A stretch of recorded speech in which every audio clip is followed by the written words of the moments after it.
Welcome back. This is Abdur Rashid Khan. প্রিয় শিক্ষার্থী বন্ধুরা, চলো আজ আমরা সিনোনিম এবং অ্যান্টোনিম শিখি।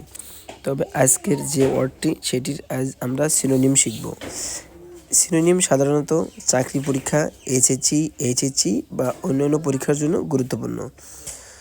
চলো তাহলে শুরু করা যাক। স্ট্রং। স্ট্রং শব্দটির অর্থ শক্তিশালী। স্ট্রং এর অর্থ শক্তিশালী। এটি একটি অ্যাডজেক্টিভ শব্দ।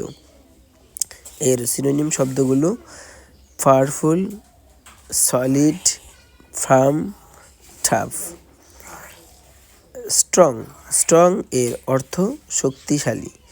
এর সিনোনিম শব্দগুলো হলো পাওয়ারফুল, সলিড, ফার্ম, টাফ।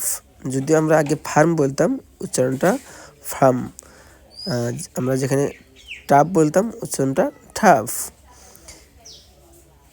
তো আরেকবার বলি, স্ট্রং এর অর্থ শক্তিশালী।